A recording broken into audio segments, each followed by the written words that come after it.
Mirpur Sher-e-Bangla cricket স্টেডিয়ামে আছেন reporter Tamim Hossain. BPL এর সব শেষ খবর জানতে সরাসরি যাচ্ছি তার কাছে। তামিম, বাংলাদেশ প্রিমিয়ার লিগের 11তম আসর কিন্তু একেবারে শেষ পর্যায়ে চলে এসেছে। আজকে কিন্তু একটা গুরুত্বপূর্ণ ম্যাচ রয়েছে, দ্বিতীয় কোয়ালিফায়ার, যে ম্যাচে খুলনা টাইগার্স এবং চিটাগং কিংস লড়বে। তবে যদি আমরা ম্যাচের কথা বলি, এই ম্যাচে কিন্তু এখন বর্তমানের হিসেবে খুলনা টাইগার্সকে এগিয়ে রাখতে হবে, কারণ তাদের যে ফরেন ইনক্লুড আছে তারা কিন্তু আসলে খুবই ভালো মানের প্লেয়ার রয়েছেন। আগের ম্যাচে কিন্তু তাদের জসেন হোল্ডার বা হেটমেয়ারের কিন্তু ব্যাটিংয়ে নামার প্রয়োজন হয়নি।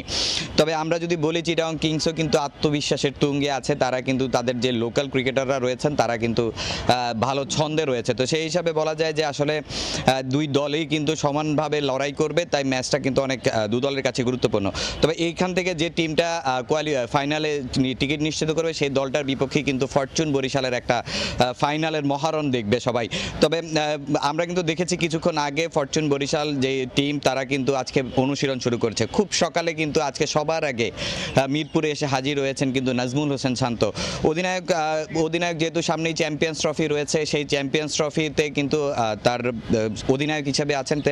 তার কিন্তু ওই চ্যাম্পিয়ন্স ট্রফির প্রস্তুতিটা সারা খুব প্রয়োজন। আমরা যতটুকু জানি যে আসলে বিগত ম্যাচগুলোতে কিন্তু বিপিএলে নাজমুল হোসেন শান্তকে একাদশে দেখা যায়নি, কারণ তার ফর্মটা ওইভাবেই নেই। তো সেই হিসাবে তার ফর্মে ফেরাটা এখন চ্যাম্পিয়ন্স ট্রফির আগে অনেক বেশি গুরুত্বপূর্ণ বাংলাদেশের জন্য, তাই সেও সেই জিনিসটা বুঝছেন এবং সে কিন্তু তার সর্বোচ্চটা দিয়ে চেষ্টা করছেন আবারও সেই ছন্দে ফেরা। তবে যদি ম্যাচ খেলার সুযোগ না পায়, এটা আসলে চ্যাম্পিয়ন্স ট্রফির আগে কিন্তু এটাই ম্যাচ টেম্পারমেন্টে প্রস্তুতি নেওয়ার সবচেয়ে সর্বশেষ একটা প্রস্তুতির জায়গা ছিল।